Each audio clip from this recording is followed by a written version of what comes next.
Muy bien, pues muy buenas tardes. Continuamos compartiendo con todos ustedes el Congreso de Yoga Consciente y Libertad.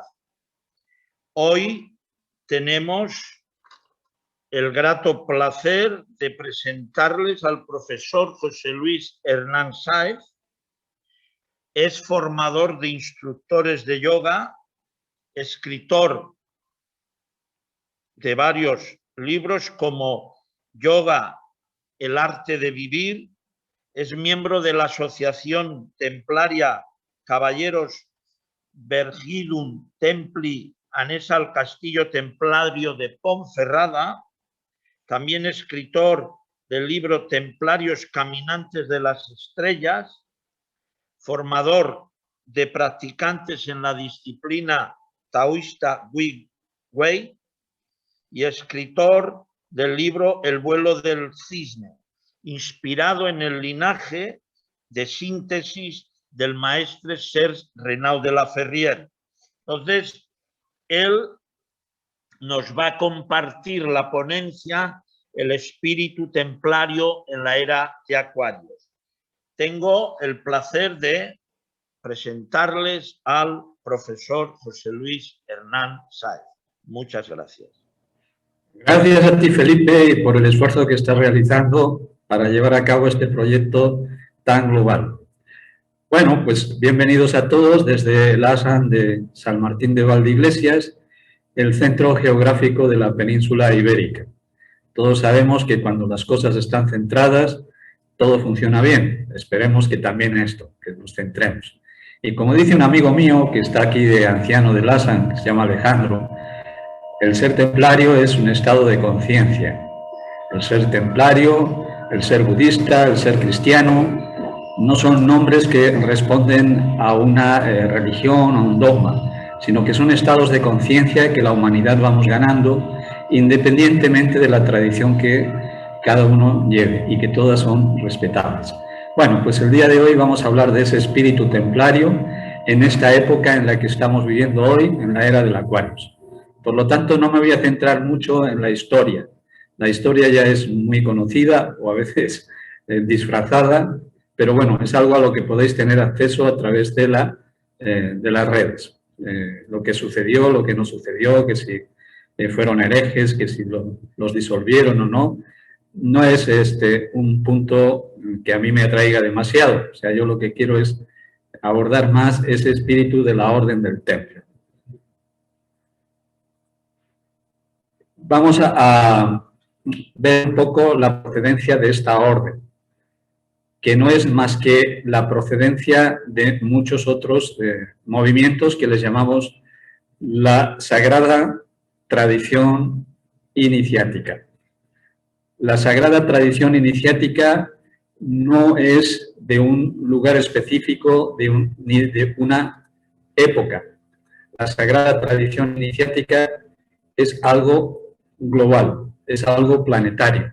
No tiene límites de espacio, ni de tiempo, ni de fronteras. Y se manifiesta en cada lugar, en cada época, pues un poco respondiendo a esa época. Y nosotros estamos recopilando o recogiendo esa tradición para mejorarla, que es lo que quiere decir iniciático. La iniciativa que nosotros agregamos a lo que nuestros antepasados ya nos dijeron, pues por aquí es el mejor camino. Entonces, recogemos esas tradiciones de atrás, intentamos mejorarlas en nuestro momento presente para llegar a lo sagrado o lo secreto o lo desconocido de nosotros mismos. Así que a través de, ya sea del yoga, como vemos en el símbolo del yoga, el Om, a través de la tradición del temple, del Tao, a través de las tradiciones también mesoamericanas, precolombinas, pues siempre han surgido estos iniciados, estas tradiciones que nosotros estamos ahora tratando de recuperar. Entonces aquí tenemos el monte Kailas en Oriente y tenemos en el punto de América la mujer dormida en México. Bueno, vamos a ver un poco de dónde procede esta tradición. Bueno, yo sugiero que tampoco lo toméis al pie de la letra lo que yo vaya diciendo, simplemente sigo un método que me enseñó mis maestros, que es tesis, que es lo que yo estoy haciendo, un planteamiento inicial, luego una antítesis, o sea, que cada quien saque sus propias conclusiones, que no se crea nada. ¿Perdón? ¿Puedo continuar? O sea, la recomendación que hago es que no os creáis nada. ¿La gallina cómo viene? Perdón, ¿algo está sucediendo por ahí?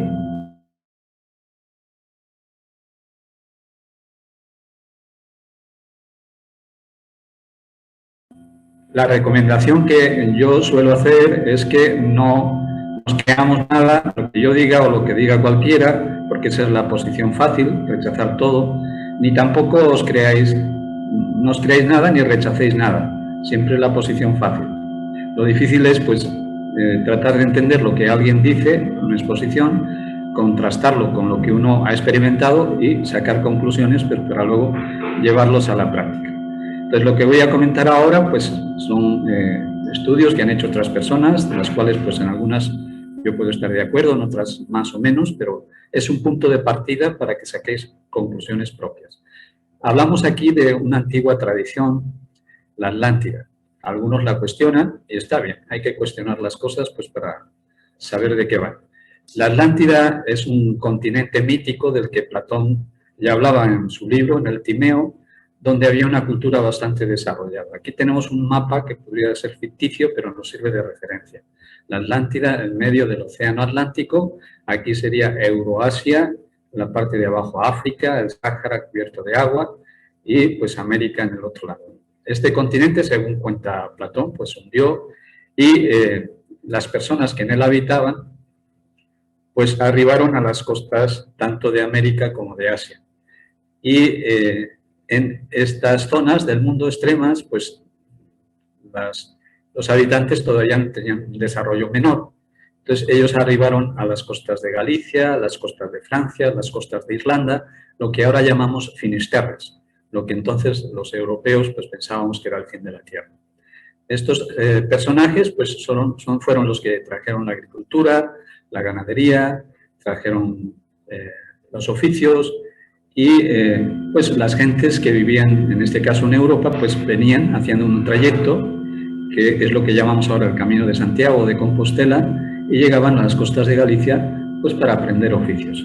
Pero esos oficios que les enseñaban a aquellas personas, que nosotros ahora llamamos peregrinos, pues no iban solamente en la parte técnica del oficio, sino eran gremios, se configuraron como gremios donde también se transmitía una parte ética muy necesaria para cualquier oficio. Un oficio no progresa si no tienes una ética con tus clientes, ¿no?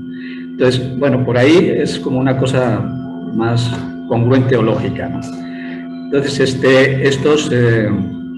estos personajes, a lo largo de una historia que puede ser de hace 10.000 años, llegaron a convertirse ya en una historia más conocida, más nuestra, en los pueblos celtas que habitaron toda esta zona que veis ahí, esta zona verde, habitaron esa zona y iban orientados por sabios, por maestros, alquimistas, médicos, astrónomos, que les llamaron druidas. Entonces, los druidas, pues tenemos una referencia muy bonita ahí del mago Merlín, ¿no? Los mitos de los caballeros de la tabla redonda.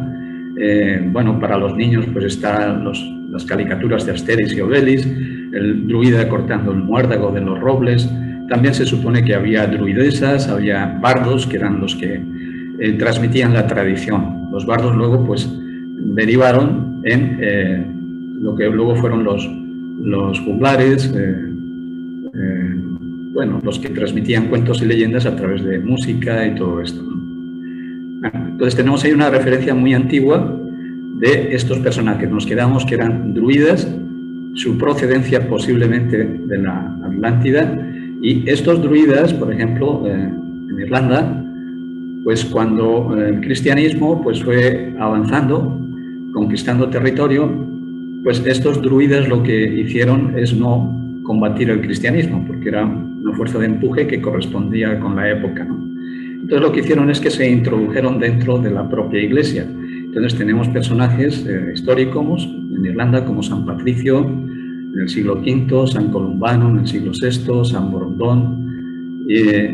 Todos estos personajes en realidad eran druidas, lo digo así, que estaban dentro de la tradición cristiana, pero que conservaron sus propias tradiciones. Entonces, estos druidas se solían ir a los bosques, muy típico del druida, ir al bosque, se hacían anacoretas, vivían en soledad, eran ermitaños, y como eran curanderos, eran personas que tenían cierto magnetismo, pues se le fueron añadiendo otros. Y de ahí surgió el monacato, bueno, los cenobios más bien, porque monacato es, mono viene de uno, el monacato es cuando el anacoreta vivía solo. Y luego, cuando en torno a él se fundó una comunidad, se formaron los cenobios, o las comunidades de los monasterios, ¿no? Y aquí en la península ibérica, pues también en la zona norte, un lugar donde he vivido y he podido contrastar la energía de esos lugares, en la zona del Bierzo, la Tebaida es un lugar precioso, la parte de León, lindando ya con Galicia, y la Tebaida berciana o el Valle del Silencio, donde ahí también se retiraban monjes como San Fructuoso o San Genaro. Esto es algo muy típico, o sea, en los buscadores de la verdad, que se van a esos valles del silencio o la Tebaida. La Tebaida berciana viene de Tebas, en Egipto, donde también se retiraban los monjes, los primeros monjes cristianos, ¿no? Pues en la India tenemos lo mismo, o sea, personajes que en un momento determinado se retiran del mundo pues para entrar en conexión con su ser interior. Y luego pues a veces retornan otra vez al mundo llevando un mensaje. Bueno, nos estamos ubicando en el tiempo y en el espacio, y algo que es interesante conocer es este movimiento, del cual pues solo hago una referencia rápida porque si no, no nos daría tiempo, el movimiento de precesión equinoccial. Vivimos en la era del Aquarius, esa era del Aquarius corresponde con un movimiento, ese movimiento del eje de la Tierra, que tarda unos 25.920 años en dar un giro completo, lo cual hace 12 meses de 2.160 años, y provoca lo que llamamos la precesión de los equinoccios. O sea que ese movimiento que corresponde al ecuador terrestre, cuando entra en contacto con el ecuador celeste, o sea, lo que llamamos el movimiento sideral, el movimiento que tiene que ver con las estrellas, y el movimiento trópico que tiene que ver con las estaciones del año. Entonces aquí estamos hablando del movimiento sideral, que es retrógrado, o sea, que va en sentido contrario al movimiento trópico. El movimiento trópico va de marzo, abril, mayo, ¿no? Aries, Tauro, Géminis. Ahora, por cierto, pues estamos iniciando, estamos en el equinoccio de primavera y estamos iniciando la primavera, que corresponde a estos tres signos, Aries, Tauro y Géminis, ¿no? Pero el otro movimiento, el sideral, va en sentido opuesto. Quiere decir que estuvimos en la era de Aries hace más de 2000 años, hemos pasado 2000 años de la era de Piscis y nos encontramos ahora en el punto crucial de entrar en la era de Acuarios. Es interesante tener esta referencia porque cada era es un estado planetario que incide en las culturas, que incide en nosotros individualmente. Entonces estamos ahora en una era de síntesis, que es el Acuarios, y por lo tanto estamos recuperando estas tradiciones como la del temple o la del yoga, ¿no? Tradiciones que incluso se remontan más atrás, a 4000 años, en la era de Tauro o en la era de Aries. Entonces estamos en esta época de síntesis donde todo lo estamos llevando a un punto de humanismo. O sea, utilizar esto no ya como una tradición de un lugar, sino qué es lo que puede aportar a cada individuo esa tradición para el momento presente. Entonces estamos en esta época ahora, la era de Acuarios, que durará más de 2000 años.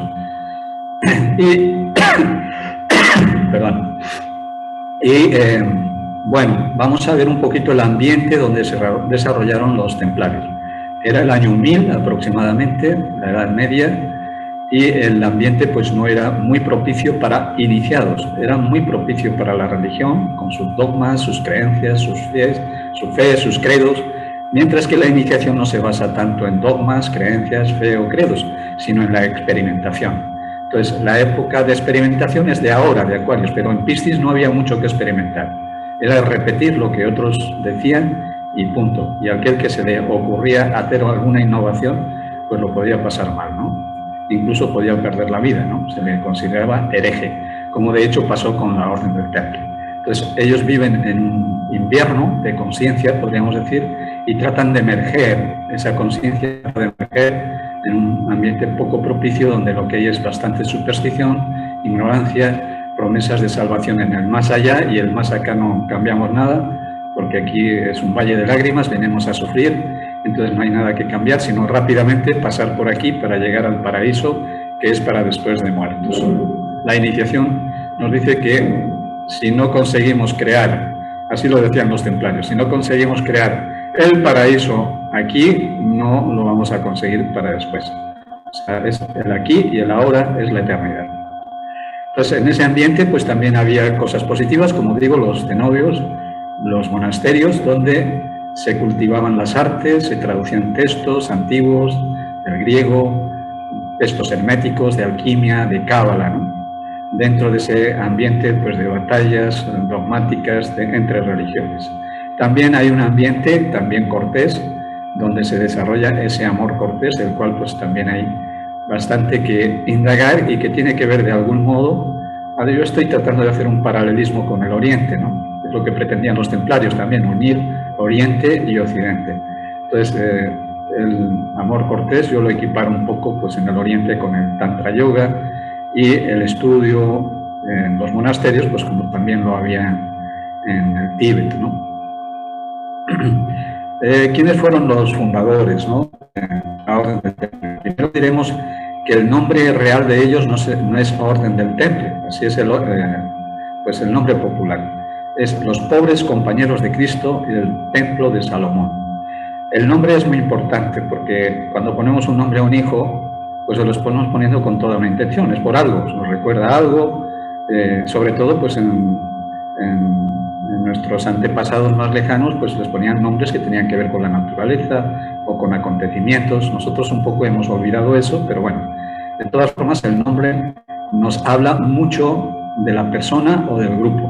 Entonces aquí estamos viendo que hay dos nombres en uno: pobres compañeros de Cristo, un nombre, y del Templo de Salomón. El Templo de Salomón es la tradición anterior a la tradición crística.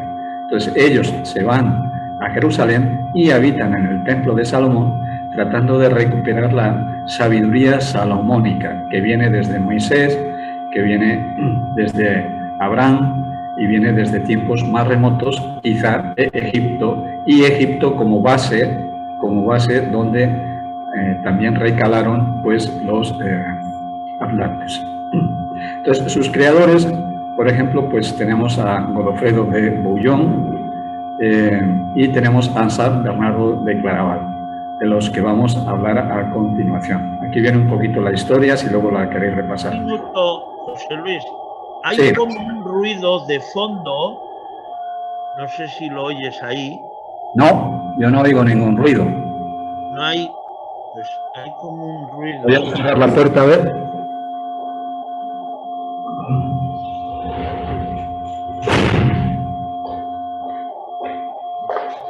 ¿Ahora mejor? Bueno, voy a continuar. Ahora. A ver qué pasa ahora. Bueno. Godofredo de Bouillon, a lo mejor es que estoy hablando demasiado fuerte. Voy a hablar un poquito más. No es la voz, es como si fuese una frecuencia así suave de fondo. Bueno, como si hubiesen dos micrófonos abiertos. No, pues solo tengo uno. Espera, vamos a ver si es uno que hay aquí, un ordenador. Un momentito solo. Se te escucha bien, pero el ruidito de fondo no es agradable. Ya. Un segundo, ¿eh? Sí.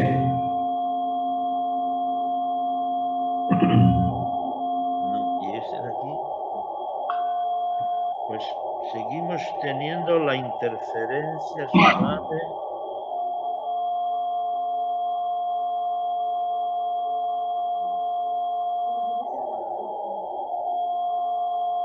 No hay por ahí nada abierto, ¿verdad? No.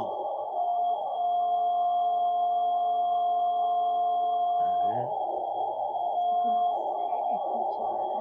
Sí, no, ya estamos intentando a ver si corregimos esa frecuencia. Un momentito, por favor.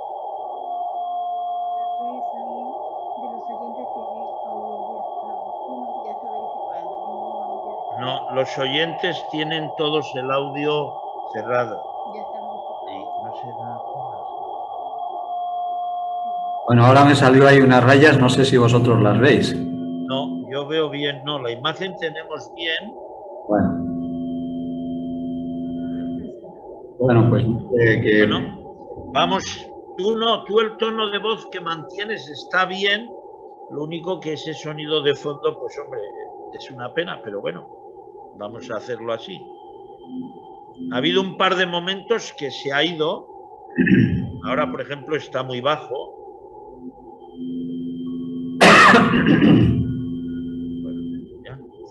Bueno, pues continuamos. Vale. A ver, ¿por dónde me quedé? Aquí. Bueno, estaba hablando de los dos personajes que impulsaron la Orden del Temple. Uno de ellos fue anterior. El primero que llegó a Jerusalén, a Tierra Santa, Godofredo de Bouillon. Bueno, la historia es muy larga, la resumo, o sea, se supone que es descendiente sanguíneo de la tradición crística del propio Cristo y de María Magdalena. Bueno, eso no está comprobado, pero el caso es que este personaje pues va a Jerusalén con un propósito y consigue pues que los cristianos puedan de nuevo regresar a Tierra Santa. Y luego hay otro personaje posterior que se llama San Bernardo de Claraval, que es un monje judeo, o sea, es un monje, es francés, sin embargo tiene la tradición, de algún modo, la tradición celta, la tradición druídica, ¿no? Y construye monasterios, hace una reforma, la reforma clunicense, y también hace una reforma del Cister. Y en el Cister, ahí es donde los templarios, previamente, antes de entrenarse como guerreros, se entrenaban en estos monasterios, monasterios cistercienses.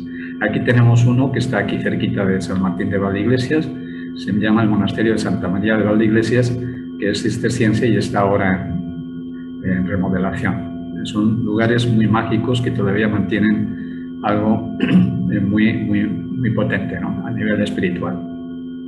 Entonces, San Bernardo de Claraval es el primero que crea la regla templaria y le da impulso para que 9 caballeros franceses pues se vayan a Jerusalén, habiten en el templo de Salomón. Bueno, esa es un poquito la historia.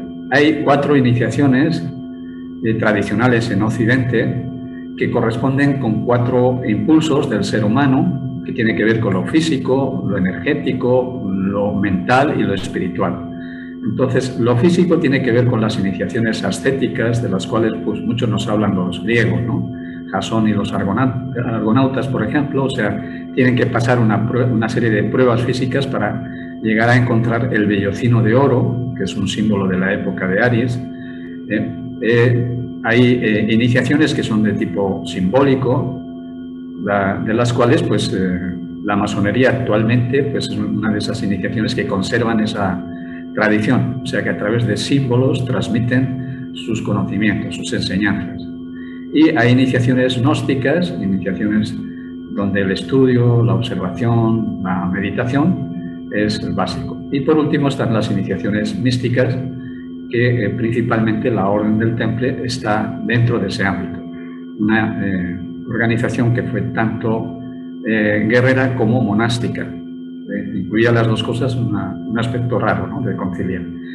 Y entre estas 4 tradiciones, hoy en la era de Acuarios tratamos de sintetizarlas en lo que llamamos la iniciación real. O sea, la iniciación real sería como esos 4 lados, los 4 lados que vemos de esas 4 tradiciones, los 4 lados de la pirámide, que cuando se desarrolla, o sea, cuando esta pirámide la empujamos desde el vértice y hacemos que sus lados se abran, se expandan, entonces aparece la cruz templaria, aparece la cruz de 4 brazos iguales y a eso en el centro es donde se resumen esas tradiciones es lo que llamamos iniciación real, o sea, en el sentido de que la conciencia es algo real. Ya no tiene que ver tanto con lo ascético, lo simbólico, lo gnóstico, lo místico, sino que ellos fueron herramientas para llegar a tomar ese estado de conciencia, que está en el centro de esa cruz o en el vértice de esa pirámide.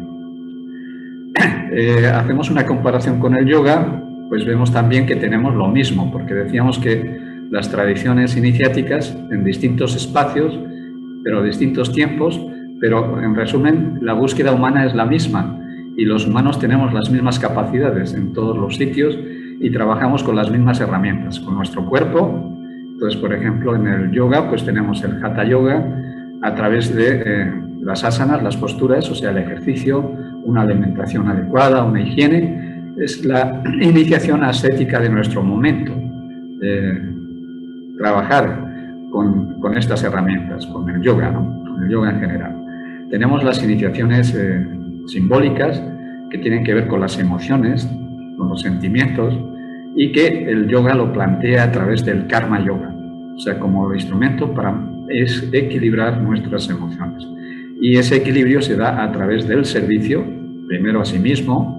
Si no te cuidas a ti mismo, difícil puedes cuidar a otros, y luego también un servicio a un ideal o a una comunidad, a una sangha, o sea, a algo más grande que tú, o sea, donde puedas participar en el grupo. Y también tenemos las iniciaciones ascéticas, que las traducimos en Gnani Yoga. Aquí vemos una relación muy estrecha entre Gnosis y Gnani, que sobre todo utiliza la herramienta de la meditación, observación, estudio, meditación. El estudio con observación, no como repetición o memorización, con observación y meditación. Para entender, comprender, en el sentido de integrar. Cuando una cosa está dentro de otra, decimos que la comprendemos. En la otra comprensión es racional. Cuando digo yo comprendo que 2 más 2 son 4, eso es racional. Cuando yo me pongo en el lugar de otro o incluyo al otro dentro de mí, entonces es cuando realmente lo comprendo, lo integro. Y las iniciaciones místicas del temple que hablábamos, pues está en relación con el Bhakti Yoga, y es el cultivo del espíritu, que principalmente es el amor. O sea, cuando somos capaces de amar. Pero el amor no es lo máximo de todo, sino que la aspiración mayor que tenemos los seres humanos es a la libertad, que estaría en el punto del centro. El amor conduce a la libertad. No hay otro camino. O sea, una persona no puede ser libre si previamente no ama.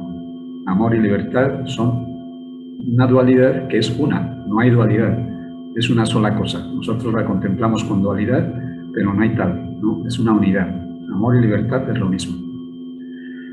Bueno, el temple, cuando hablamos de los caballeros templarios, pues hablamos de estos personajes que van a un caballo, que van a las batallas. Una época de batallas, pues es lo que hacían. O sea, en cada momento, pues tenemos que hacer lo que toca, ¿no? Pero dentro de esa parte visible, aquí tenemos un símbolo muy bonito, hay 2 caballeros en un caballo, que nos está hablando de un caballero que va por delante y otro va por detrás, o sea que hay algo visible y al mismo tiempo hay algo invisible. Entonces, lo visible, en lo que se fundamentaron principalmente, su misión exterior, proteger el camino y proteger a los peregrinos que transitaban por el camino que iba a Jerusalén, que veremos que es Jerusalén, que no es una ciudad, lo veremos más adelante.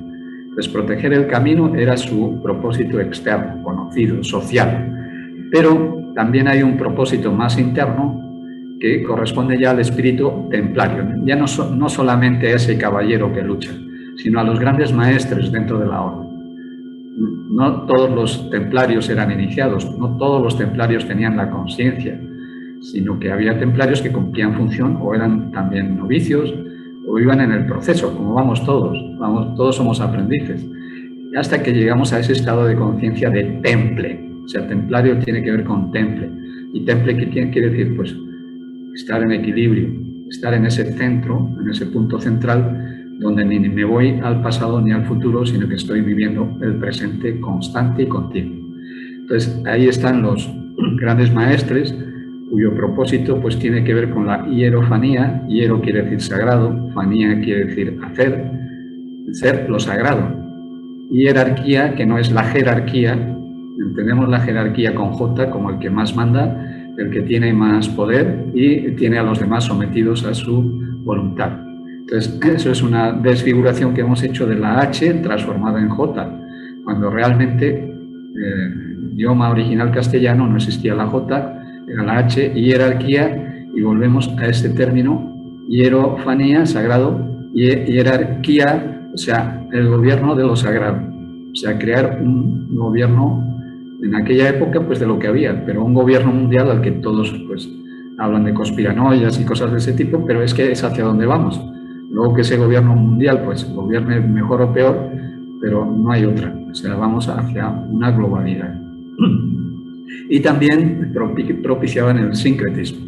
O sea, estudiaron tanto la tradición del Islam, sobre todo los sufís, dentro del Islam, que eran también iniciados, y estudiaron también la cábala hebrea, en fin, las tradiciones de esa época.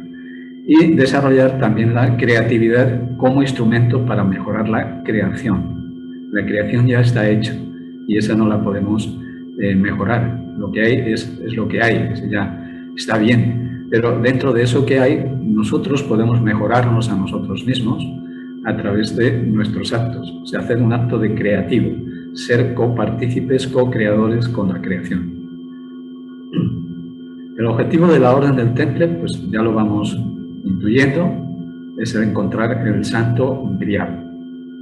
El Santo Grial, ahí vemos que está representado simbólicamente por una copa, pero fijaros bien en esa copa, porque esa copa no es solamente una copa, ¿no? En psicología se utiliza mucho ver imágenes y tratar de ver otras que están incrustadas. Yo creo que ya lo estáis viendo, que aparte de este cáliz, hay dos imágenes que están, dos perfiles que los podemos ahí ver. Entonces, ¿qué es realmente lo que nos está diciendo esto? Unir la polaridad. El grial es cuando unimos lo masculino a lo femenino y permitimos que descienda el agua sagrada, cuando el agua que va a ocupar ese cáliz sagrado, esa ánfora. Entonces, unir polaridades. Ese es realmente todo el secreto de la Orden del Temple y de las tradiciones iniciáticas. Y que en el yoga lo vemos como Ida, Pingala y Susuma, como lo estamos viendo aquí. Unir las dos polaridades dentro de nosotros mismos y hacer ascender desde nuestra parte más densa, nuestra parte más instintiva, hacer ascender a través de lo que llamamos los chakras, que no vienen a ser nada más que estados de conciencia. O sea, un chakra no es tiene que ver con la energía, tiene que ver con la química, pero en realidad el despertar de un chakra tiene que ver con el desarrollo de una actitud o de un estado de conciencia. El estado de conciencia de la supervivencia en el primer chakra, que va ascendiendo, ganando en confianza hasta el cuarto chakra, donde nos habla del amor, y seguimos en ese avance de confianza para encontrar por el fin la libertad. Liberarnos de la ignorancia, que es lo que decía también Buda, que no hay pecado, el único pecado que hay es la ignorancia. Los templarios usaron este símbolo de otra manera, o sea, lo que vemos en el yoga está reflejado aquí también, con esto que se llama el gran arcano.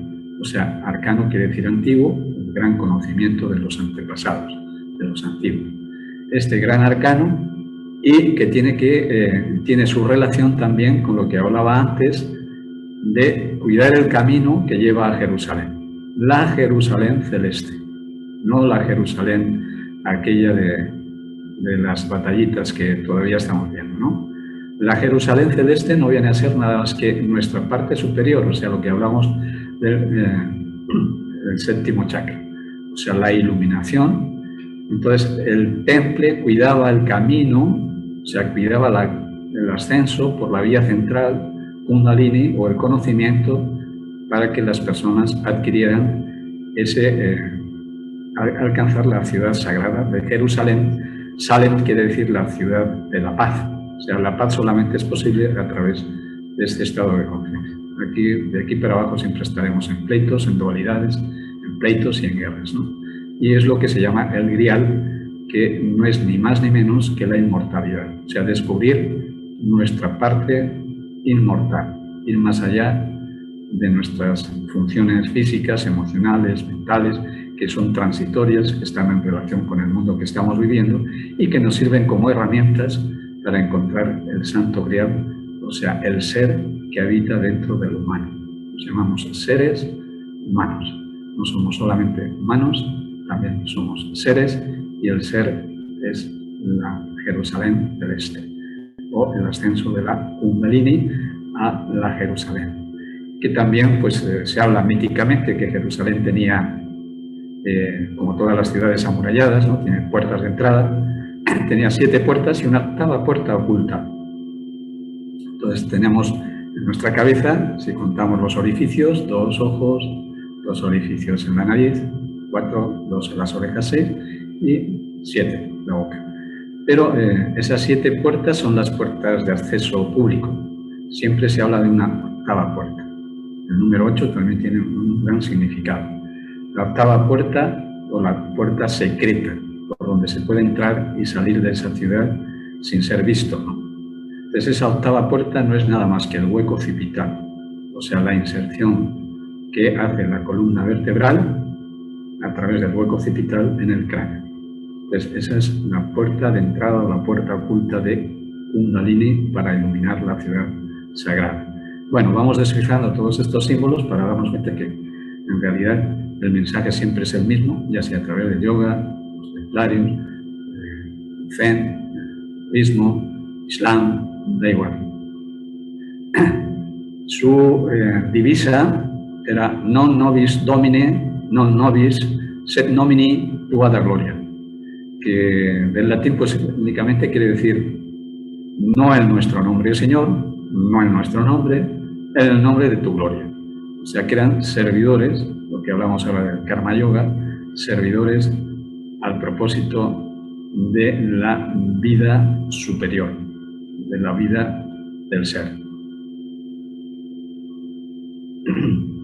Bueno, lo que dije antes, pues está aquí un poquito más definido, la hierofanía, la jerarquía, sincretismo y creatividad.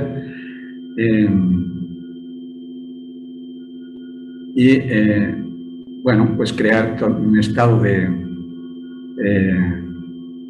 comunidad en el cual, pues, teniendo estas premisas, sean comunidades realmente fructíferas. O sea, una comunidad, si tiene una energía determinada, propicia que los individuos saquen lo mejor de sí mismos. Cuando una comunidad está conflictiva, lo que saca es lo peor de los individuos. Entonces, crear comunidades que permitan que el individuo pueda sacar lo mejor de sí mismo. Entonces, esto tiene que ver con esas tradiciones antiguas que en el yoga pues le llamamos Sanatana Dharma, la eterna verdad que engloba pues todos los darsanas de la India, desde el hinduismo y otras, las corrientes ortodoxas y heterodoxas. Hay 3 dimensiones en el temple, como ya hemos visto antes. Una es la externa, esotérica, con X, y otra es la interna, la esotérica. Y entre medias, lo que sirve de puente, la simbólica, el símbolo es el que utilizaron también ellos como puente y es lo que ahora también estamos utilizando para descifrar sus propósitos, ¿no? Entonces, es pontífice, quiere decir puente. O sea, es el que nos permite ir desde lo externo a lo interno. Y a través del símbolo. Los símbolos que utilizaron ellos, que son también muy expresivos, ¿no? Una parte oscura y una parte clara. Una parte visible y otra invisible. Una parte del humano, que está ahí visible, y otra parte del ser, que es invisible. O sea, lo que ahora los astrónomos llaman, pues que el universo lo que predomina es la parte oscura. Pero es que esa parte oscura es de donde viene la luz, o sea, de donde viene la manifestación.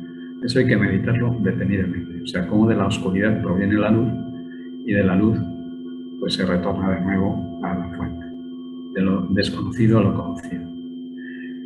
En los cenobios pues se estudiaban las artes de la cultura del cenobio, pues las 7 artes liberales, de las cuales pues han derivado ahora pues la mayor parte pues de las cosas que estudiamos los institutos, en las escuelas, ¿no? Me llamaban el trivium y el quadrivium, o sea, la gramática, dialéctica y retórica, que tienen que ver con el saber del alma humana, y la geometría, aritmética, música y astronomía, que tiene que ver con el saber de la materia del cuerpo, de los cuerpos físicos, ¿no?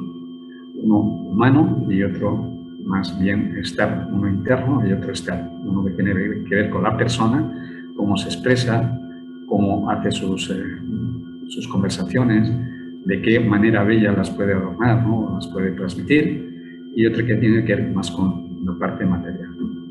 Entonces, esto es lo que se estudiaba en los cenobios, y que la parte externa y la parte interna, que el templario, el iniciado, el maestre de la Orden del Temple, también estudiaba, y que también tiene su paralelismo en 4 tradiciones: la fisiogonía, la androgonía, la cosmogonía y teogonía. O sea, el estudio del origen de la materia, del origen del ser humano, del origen del cosmos, y también el estudio de Dios, lo que nosotros llamamos el gran creador, ¿no? Entonces, son estudios teóricos. Sin embargo, tiene 3 prácticas, que son la magia, la alquimia y la cosmobiología, que está representado, como veis, la magia por el cuadrado, que tiene que ver con la materia, la alquimia con el triángulo, la transmutación, y la cosmobiología con las esferas, con la armonía de las esferas, que llamaba Platón el cosmos, ¿no? Entonces, magia, alquimia, cosmobiología, que si lo traducimos al yoga, pues vamos a encontrar también un paralelismo precioso, ¿no? Sobre todo en la alquimia, porque el yoga realmente es todo un proceso alquímico de transmutación de nuestras bajas pasiones hacia la parte superior. Y en el centro de todo ello está nuestro ser, nuestra esencia. Nuestra esencia, que está recubierta de la preesencia, lo que está por delante de la esencia. En la filosofía Sankhya tenemos esas mismas cosas traducidas de distinta manera, lo que llamamos las envolturas o las cosas. Y bueno, no me quiero extender en esto porque sería largo, pero como vais a tener este vídeo a disposición, yo lo que os animo, doy una información muy superficial, es que vosotros mismos hagáis las relaciones. Si encontréis esas relaciones, por ejemplo, de los gunas, lo tamásico, lo rajásico, lo sádvico, con la magia, la alquimia y la cosmología. En el tamásico hay unas referencias básicas, tiene que ver con la masa, con el instinto, y la magia precisamente es el manejo de lo tamásico, o sea, de cómo transformar la materia en espíritu, o lo que hablamos de la cuadratura del círculo, o sea, cómo la materia transformarla en espíritu. Eso es la magia, que parte de lo tamásico, o sea, de lo más bajo, pues para transformarlo en algo más elevado. ¿Y cómo transformamos eso? A través de actos mágicos. La magia tiene varias vertientes más, igual que la alquimia, pero no me voy a meter en eso ahora. Lo rajásico tiene que ver con la alquimia, o sea, tiene que ver con la pasión, la energía. O sea, la energía, la alquimia es el manejo alquímico de nuestra energía interna para transmutarla. Y lo sádvico pues tiene que ver con lo cosmobiología, quiere decir la relación que existe entre el cosmos y lo biológico, la relación que existe entre lo de arriba conmigo, la relación y la unidad que puedo establecer entre la creación y lo creado, entre yo y el todo. Y esa es la luz que nos da la sabiduría, cuando encontramos esa relación con lo cósmico, a través de nuestra biología. El mito de la tabla redonda, pues es el mismo mito, que es real. O sea, yo no lo considero solo como un mito, porque los mitos tienen mucho de realidad, con la Sangha y los Veyuls tibetanos. La Agartha Sangha, la asamblea del gran esplendor, o la tabla redonda. Y los Veyuls en el Tíbet, pues eran lugares, siguen siendo, yo creo, que no sé hasta qué punto ahora, pero eran lugares específicos donde había asambleas de sabios. Entonces los templarios utilizaban este símbolo de la tabla redonda, que todos hemos visto en las películas pues, interesantes, por ahí bonitas, ¿no? de Hollywood. Son caballeros que están apuntando todos al mismo punto. Cada uno con su vestimenta, cada uno con su energía, con su impronta, con su personalidad, pero todos apuntando en una misma dirección. Es la que llamamos la diversidad apuntando hacia la unidad, o lo que es lo mismo, el universo. Uno y diverso a la vez. O sea, ese es el gran reto de la humanidad. ¿Cómo podemos ser uno y al mismo tiempo ser diversos? No fundirnos en la unidad y perder la conciencia, tampoco tanto identificarnos con el individuo y perder lo global, y cómo llegar a unir de nuevo esas dos polaridades. En este caso la representación es muy bonita porque está apuntando a una cruz celta, o sea, una cruz establecida por los druidas, muy simbólicamente porque ellos toman de esta tradición. Hay cosas prácticas, no solamente esta teoría que os estoy dando, sino que hay un arte marcial templario, igual que hay un arte marcial en Oriente, pues también hay el de Occidente. Entonces ellos hacían una especie de, le llaman algunos tabla madre, donde se ejercitaban individualmente y el propósito era no tanto vencer al enemigo, sino vencer tus propias limitaciones. Entonces hay una tabla que en sucesivos días pues podremos ejecutar si nos permiten las circunstancias y abrimos espacios como este donde nos encontramos al aire libre, lugares pues muy afines pues para poder hacer este tipo de prácticas con espada, ¿no? Aquí es el castillo templario de Ponferrada, donde estuve viviendo un tiempo y pues solía ir ahí. Las personas que dirigían el castillo, pues muy amablemente, pues a veces me pedían el sitio pues para hacer ahí una especie de exhibición a los peregrinos y bueno, que me servía un poquito pues para luego pues hacer algunos comentarios al respecto de la Orden del Temple en este lugar que fue a un castillo templario. Aquí no se ve muy bien, pero hay una tabla, una cruz templaria que le falta la parte de arriba, no es la cruz de la pata de oca, sino una cruz en tabla. Está representando un lugar de iniciaciones templarias. Hay otra práctica también interesante que tiene relación más con el Oriente, también un arte marcial, que se denomina Yukta Wuwei. Yukta en sánscrito pues es Yukta, es unión, y Ta Yukta quiere decir unidos. Wuwei, la traducción podría ser sin esfuerzo, sin propósito, sin buscar resultados. O sea, el disfrute de hacer por el mismo hacer, no para conseguir medallas, aplausos, reconocimientos, simplemente pues en el bosque, en soledad o en grupo, pero disfrutando del movimiento. Es una danza que se puede hacer con música, integrándote con tu movimiento e integrándote también con la naturaleza. Estos son paisajes hermosísimos de Lasan de Valdeiglesias. Enfrente hay una montaña que es muy magnética, tiene una fuerza especial. Una práctica que podemos hacer, no sé cómo vamos de tiempo,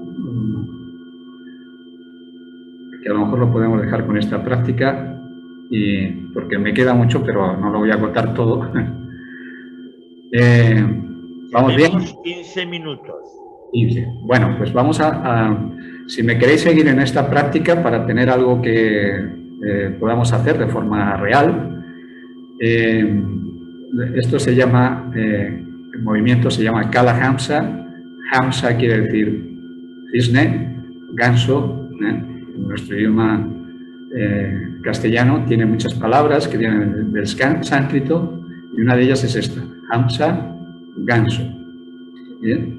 Son los ánsares, que son todas las familias de los patos, las ocas, los cisnes.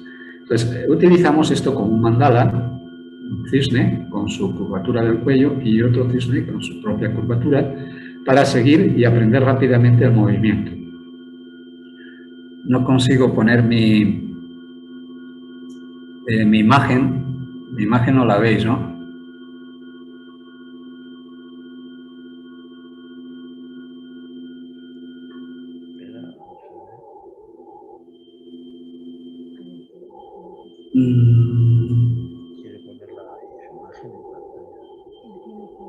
No, mi imagen no aparece y no sé cómo ponerla. Era para que me vierais hacerlo yo y me pudierais seguir.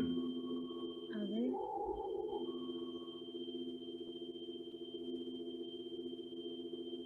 Deme un segundo, maestro.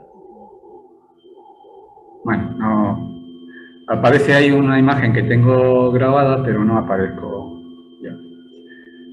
Bueno, lo explico y... Tiene que activar, dejar de compartir pantalla. Salir de pantalla completa. Iniciar vídeo, ahora. A ver ahora, sí, lo conseguí. Muy bien. Bueno, entonces, a ver si me veis un poquito. Si queréis hacerlo conmigo, pues lo podéis hacer. Vamos a hacer una pequeña práctica que no requiere, ni siquiera lo podéis hacer sentados o de pie, como queráis. Entonces, primero dibujamos, o sea, hay 3 fases en aprender esto. Primero es aprender el gesto, es como un mudra. O sea, aprender el gesto del movimiento, es el pico de los cisnes que están a la altura del entrecejo, dibujo el cuello de los cisnes, se entrecruzan a la altura del ombligo, luego a la parte baja,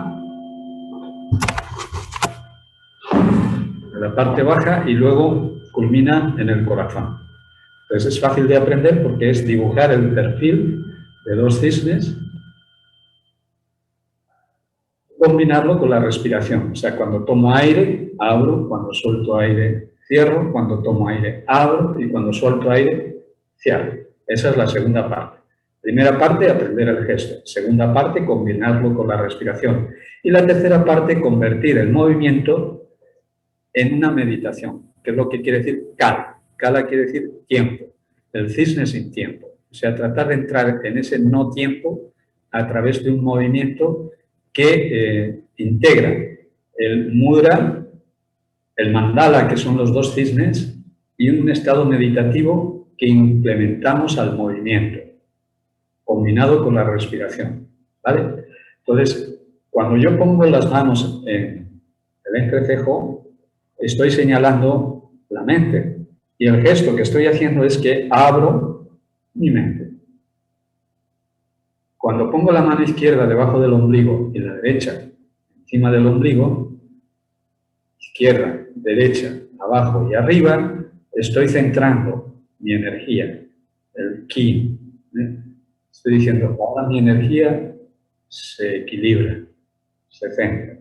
Y cuando las palmas de las manos las giro hacia abajo, a la altura del kanda, a la altura púbica, estoy conectando con la tierra y con mi propia tierra.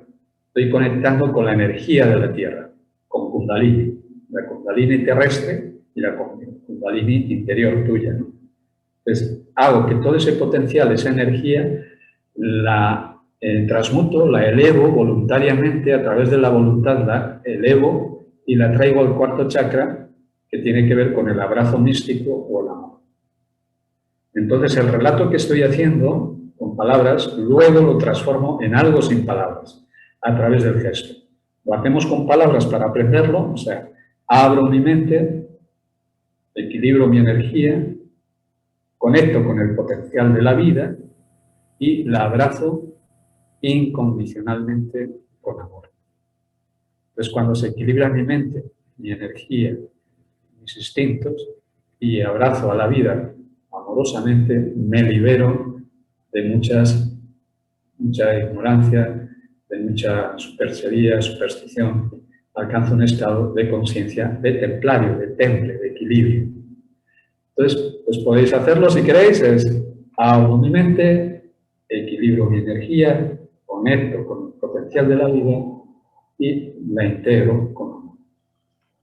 Bueno, es una práctica que podéis hacer individualmente, no tiene copyright, o sea que la podéis hacer en vuestras clases, vuestras meditaciones, y también la podemos hacer en pareja.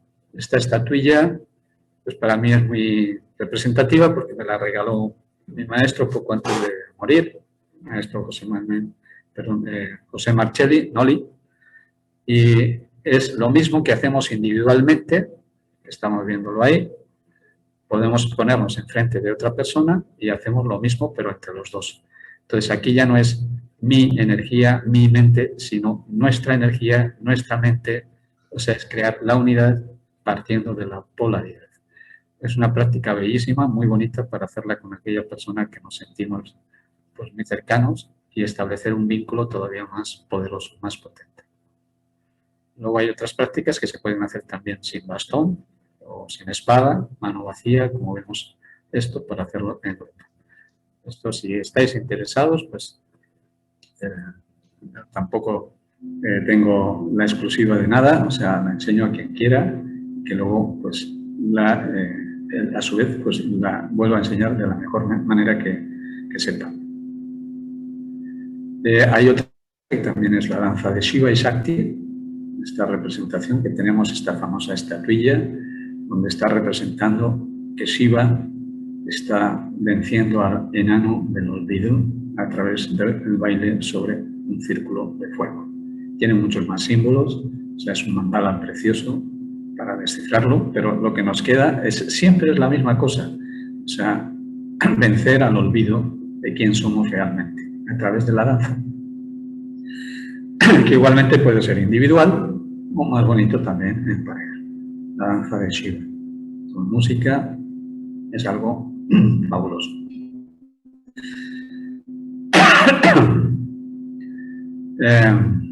Bueno, otra de las cosas que los templarios, pues se dice que protegían los caminos a los peregrinos.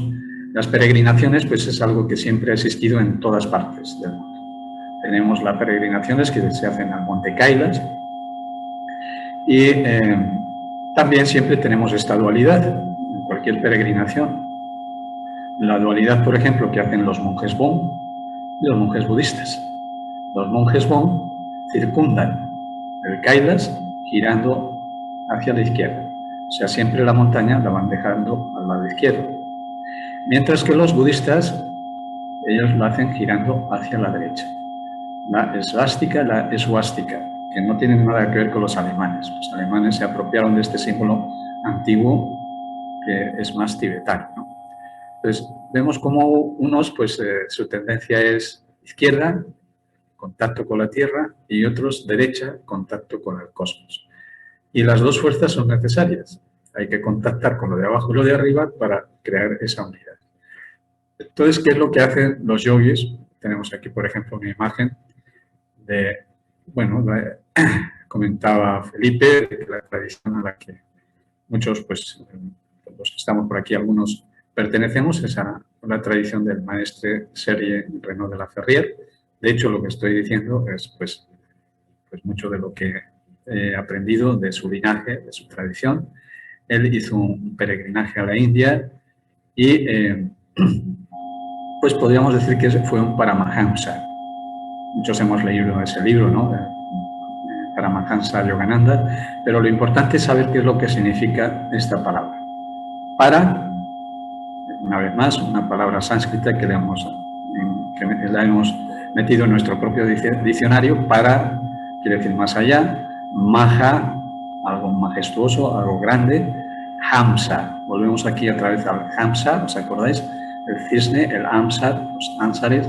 Entonces, la traducción simplemente sería el cisne, que fue el gran cisne que levantó el vuelo, que se fue más allá, ¿no? ¿Y dónde se fue más allá? A un estado de conciencia del Santo Grial, decíamos, o la Jerusalén celeste. Pero que también corresponde con esto que estaba explicando antes.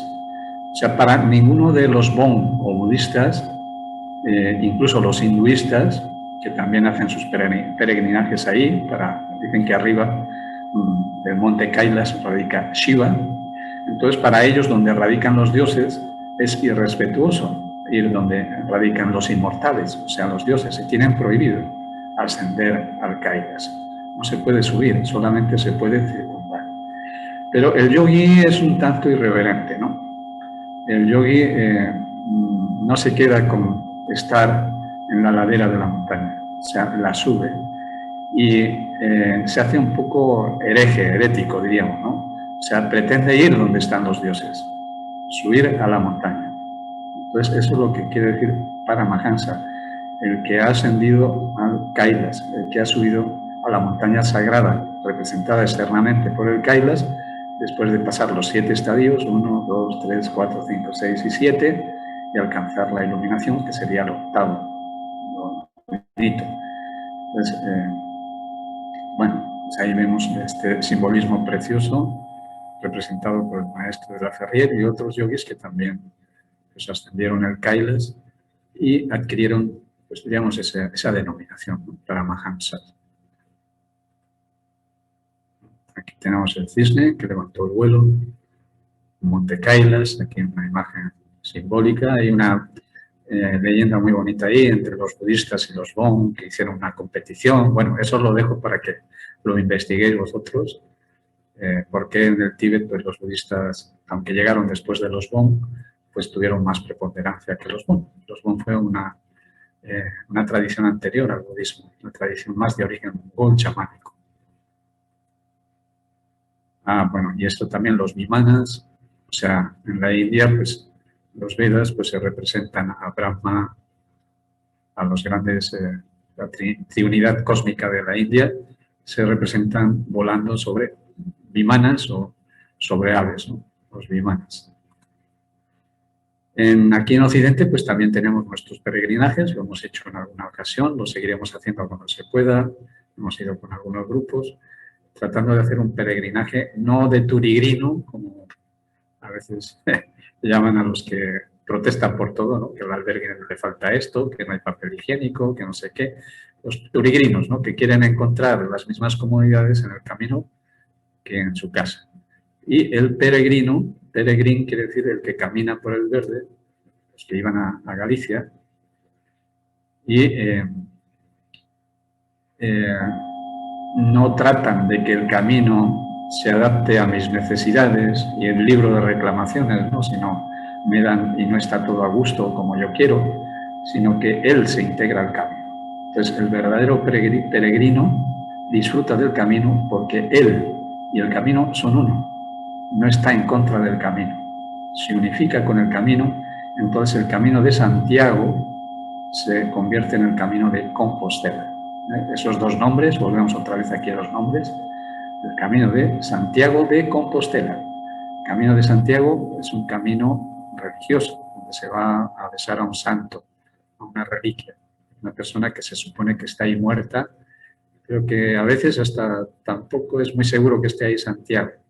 Pudiese ser que está otro personaje que se llama Prisciliano, que lo veíamos en una diapositiva anterior. Bueno, eso es discutible. Lo interesante es que el peregrino se convierta en el camino a Compostela, el camino al campo de las estrellas, hacia la luz. Hay un mandala precioso que lo hemos en ocasiones convertido en un juego cuando éramos niños, que es el juego de la oca. Una vez más aquí aparecen los cisnes y es un camino en espiral para llegar al centro de uno mismo, donde hay muchas connotaciones, ¿no? Los dados tienen que ver con la suerte en el camino, la cárcel, pues cuando se nos detiene en el camino, el pozo, pues el agua que necesitamos para continuar, el puente que nos permite pasar de un lado, el pontífice, de un lado a otro. Entonces es todo un lenguaje simbólico que va más allá del simple juego. Por ejemplo, aquí está también el laberinto, ¿no? Cuando caemos en el laberinto, que no sabemos por dónde salir de una situación en la que nos hemos metido. En fin, está hablando de la propia vida iniciática, de las propias dificultades que la persona tiene que ir superando para llegar aquí a lo cósmico, ¿no? Y llegar a Compostela, a las estrellas. Bueno, estos fueron algunas de las caminatas que hicimos en el pasado. Ya os informaré cuando hagamos otras próximas y ojalá podamos hacerlas juntos. El castillo de Ponferrada, donde aparece la Tao templaria, que os mencioné antes. No es una cruz templaria al uso, es una cruz que le falta a la parte superior. Esta es otra vista más panorámica. Y hay otro castillo ahí cerca, que es el castillo de Ulver, donde también es un nido de águilas, donde hay una fuerza tremenda ahí, que también lo habitaron los templarios. Todo esto está en el camino de Santiago. Hay esos castillos antiguos, pues se están reconvirtiendo en unas nuevas encomiendas, un nuevo lugar donde el espíritu templario, no los templarios, no hablemos de gente con espadas y todo eso y engalanados, sino gente que vive el espíritu templario, se reúnen en cámaras de iniciación hoy en la actualidad. Se siguen reuniendo. Esta es la que tenemos aquí cerquita, en el Aslan de Valdeiglesias, donde también se siguen haciendo rituales el 22 de junio, como lo hacían también los templarios, la noche de San Juan. San Juan era el patrón de los templarios, San Juan Evangelista y San Juan Bautista. Entonces, en esta noche mágica, que corresponde con un movimiento astronómico muy interesante, que es el solsticio de verano, se hacen ciertos rituales que se llaman la renovación del fuego. Cuando sale el sol por el oriente, se hace un ritual para renovar el fuego externo, pero sobre todo el fuego interno. Hay un librito que tengo por ahí que lo podéis pedir en Amazon, se llama así, podéis poner Templarios, Caminantes de las Estrellas, y por un precio muy asequible, pues lo podéis descargar o lo pueden llevar a vuestra casa.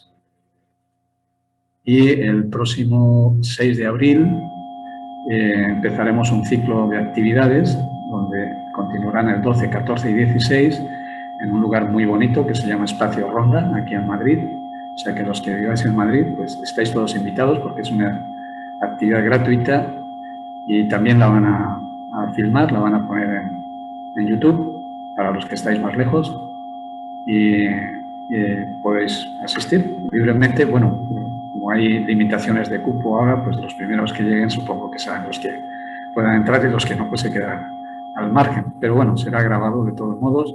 Entonces, martes 6 de abril a las 19:30, esto que acabo de exponer de forma así muy plana, muy sintética, pues lo abordaremos porque estaremos ahí como unas 8 horas más o menos, en distintos días, haciendo, o sea, no solamente hablando de esto, sino haciendo este tipo de prácticas. La danza de Shiva, no sé dentro si podemos hacer algo con bastón, pero bueno, si no sin bastón. O sea, haremos también algunas prácticas que tienen que ver con el desarrollo de la conciencia a través del estímulo del cuerpo. Pues hasta aquí es lo que os quería mostrar. Espero que os sirva de reflexión y utilizar lo que os dije, hacer vuestra propia síntesis, sacar vuestras propias conclusiones, que lo que concluyáis por vosotros mismos, eso es vuestro.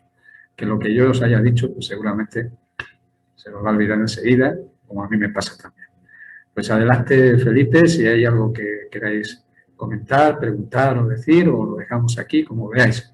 Muy bien, José Luis. Muchas gracias por esta maravillosa ponencia. Mira, si puedes primero desactivar el compartir pantalla para que así nos vayan haciendo las preguntas. Ya. Perfecto. Bien, entonces ahora tenemos 10 minutos, 11 a ser exactos, para preguntas y respuestas. Entonces, yo voy a preguntar una que me han hecho ya, que es lo que llaman gobierno mundial o globalización, el yoga y esto que es la sabiduría templaria, de alguna manera, ¿qué entender como que qué van a aconsejar o qué van a aportar? ¿Para ese gobierno mundial te refieres? Sí, para esa situación de transición. Sí. Pues bueno, Felipe, es una pregunta que es la base de todo. El desarrollo colectivo está basado en el desarrollo individual. Mientras estemos con miedos, con temores, con prevenciones, con desconfianzas hacia los demás, es que no confiamos en nosotros mismos, el miedo lo llevamos con nosotros mismos y mientras tengamos esa situación no podemos construir una sociedad equitativa, equilibrada, no podemos hacer una sangha luminosa. Entonces el yoga lo que aporta es que cada uno de nosotros, a través de unas técnicas determinadas, que no son para todos igual, o sea, cada quien pues se puede encontrar una vía u otra más activa, más pasiva, vaya encontrando ese eje, ese centro que le quite los miedos. Porque el principal problema que tenemos es que tenemos miedo. Miedo a la muerte, miedo al otro, a perder el trabajo, a la pareja. Si nos quitamos los miedos a través de conectar con nuestra parte inmortal, eso es una cosa muy fuerte, porque no es fácil, la humanidad lleva mucho tiempo en eso, pero a veces es que ni siquiera hemos señalado que ese es el punto. Entonces ahora podemos señalar que el punto es que lo inmortal no está en un cielo por allá, está aquí, o sea, la inmortalidad está dentro de ti. Entonces, el saber que eso existe ya es el punto de referencia para que cada quien podamos acercarnos a esa conciencia de ser inmortal y quitarnos el miedo a la muerte. Cuando muchos individuos, masa crítica, estemos en esa situación o nos aproximemos, porque tampoco es que todos estemos ahí, pero que tengamos al menos esa intención, entonces cuando podremos hacer pues algo muy global, muy luminoso y hacer de nuestra esfera terráquea, hacer realmente nuestro hogar, que como decía uno de nuestros maestros, el maestro José Manuel Estrada, llegará el día que los seres humanos no tengan que pagar por vivir sobre la tierra. Muy fuerte eso. Muy bien. Nos hacen otra pregunta. Cuando se circunda un lugar sagrado hacia la derecha, es cuando se busca el contacto con la tierra y hacia la izquierda con el cosmos. ¿Es correcto? Más bien es al revés. O sea, el lado que llamamos siniestro, o sea, que no quiere decir malo, el lado izquierdo, o sea, cuando un ritual se hace hacia la izquierda, es hacia el contacto con la tierra. Y cuando se hace hacia la derecha, el vórtice que se crea es en sentido involutivo o en sentido evolutivo. Correcto. Es la forma. Perfecto. Y tenemos, o sea, no es ni bueno ni malo. Por ejemplo, los derviches, ellos giran hacia la izquierda. ¿Por qué? Porque ellos lo que pretenden es como también extraer lo divino hacia la tierra. Y cuando un iniciado hace los giros hacia la derecha, lo que pretende es él elevarse hacia los cielos. Pero los dos son necesarios, porque es esto. O sea, no puede existir el uno sin el otro. Buscar lo de arriba y lo de abajo. Crear el reino de los cielos en la tierra, que ese es el propósito que tenían ya los templarios. Muy bien. Otra pregunta que nos hacen, si nos puede indicar por qué señala la era de Acuario como la era de síntesis y cómo queda la dialéctica presentada por el Sublime Maestre donde trae la matesis. Sí, la era del Acuarios quiere decir sabiduría, o sea, es la época de la sabiduría y no lo digo yo, lo estamos viendo, o sea, estamos viendo cómo se está dando, o sea, el conocimiento, la sabiduría, pero la sabiduría no funciona si no la sometemos al fuego de la práctica. Yo puedo saber muchas cosas, ahora os he dado un montón de datos y todo eso, pero si todo eso no lo aplico a mi vida, que sería la matesis, pues me quedo en pura teoría. Entonces, la matesis se da en el silencio, que sería ya, que tendría relación con la constelación de Escorpio. Hay 4 signos fijos. Uno de ellos, en el que estamos ahora, Acuarios, que es la sabiduría, pero Escorpio es la materialización de esa sabiduría a través de entrar en la campana del vacío o del silencio. Muy bien. Bueno, si hay alguna pregunta más, todavía quedan 5 minutos. Vamos a esperar a ver si hay alguna pregunta para que nos la puedan escribir. Y voy a aprovechar. Bien, nos dicen, ¿por qué le falta la parte superior a esa cruz en el castillo que nos mostró? Nos pregunta. Es muy interesante eso.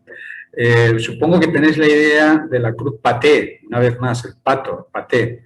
O sea, esa cruz de 4 brazos iguales si le quitamos la parte de arriba, se queda con la Tao. Entonces, ahí lo que está simbolizando es que hay algo oculto. O sea, algo que no es para todo el mundo. O sea, donde hay iniciaciones para personas que han tenido todo un desarrollo, una preparación y que acceden a otro nivel de conciencia. Y no quiere decir eso que sean selectos o personas especiales. Simplemente es un proceso, como ocurre con la universidad, ¿no? Para llegar a la universidad, pues tienes que realizar todo un recorrido para saber luego dónde te vas metiendo, porque si no, pues vas a llegar allí con una cabra en un garaje, ¿no? Entonces, está indicando como esos lugares de iniciación por faltarle esa parte a la cruz, en la parte de arriba, ¿no? La parte invisible.